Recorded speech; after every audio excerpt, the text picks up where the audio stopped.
Hi hello friends, நாங்கள் சென்னை வந்ததுக்கப்புறம் first பசங்கள்லாம் பிளான் போட்டது மெரினா போகலாம் அப்படின்னு சொல்லிட்டு நானுமே யோசித்து பார்த்தா எப்போ லாஸ்ட்டாக போகணுன்னு யோசிச்சாலுமே ஞாபகம் வரல. அவ்வளோ நாளாகிருச்சு. சென்னையில் தான் இருக்கும், ஆனால் மெரினா பக்கம் போனீங்களான்னு கேட்டிங்களா, கிடையாது. அதனால் ஒரே வாரத்தில் 2 தடவை மெரினா போயிட்டு வந்தோம். அது எத்தனை தடவை அந்த கடலை நீங்கள் வந்து ரசித்து பார்த்தாலும் சலிக்கவே சலிக்காது. எனக்கு ரொம்ப ரொம்ப மெரினா பிடிக்கும். போக மாட்டேன், போயிட்டு அங்கேருந்து வர்றதுக்கு மனசே வராது. நான் அப்படியே அந்த அலையை பார்த்துக்கிட்டு அப்படியே நின்றுக்கிட்டே இருக்க சொன்னீங்கன்னா நின்றுக்கிட்டே இருப்பேன். எனக்கு அவ்வளோ பிடிக்கும்.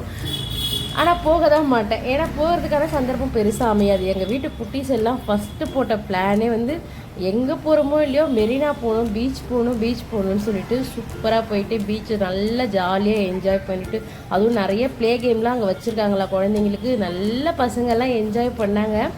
நல்லா விளையாடி முடிச்சுட்டு அப்படியே வந்து ஒரு சூடான கார்ன் சாப்பிட்டுட்டு அப்புறம் அங்கே இருக்கிற ஸ்நாக்ஸ் எல்லாம் சாப்பிட்டு எங்கள் சம்மர் ஹாலிடே வந்து இப்படி தான் போச்சு. நீங்கள் எங்கெல்லாம் போனீங்க, இல்லை வீட்டிலே தான் இருந்தீங்கன்னா குட்டீஸ்லாம் வச்சுக்கிட்டுன்னு சொல்லிட்டு கமெண்ட்டில் சொல்லுங்கள். எங்களுக்கு இந்த தடவை ரொம்பவே சூப்பராக போச்சு. ஏன்னா குட்டி பசங்க இருக்கிற வீட்டில் தான் வந்து நம்ம ஜாலியாக என்ஜாய் பண்ணுறதுக்கு எங்கன்னா போயிட்டு வரும்போது அவங்களோட சேர்ந்து விளையாடும்போது நாமளுமே குழந்தைங்களாம் மாறிடுவோம். நான் நிஜமாகவே அப்படி தான் ஆனேன். என்னோட சம்மர் ஹாலிடே முடிஞ்சு பேக் டு ரொட்டீன் வந்தாச்சு.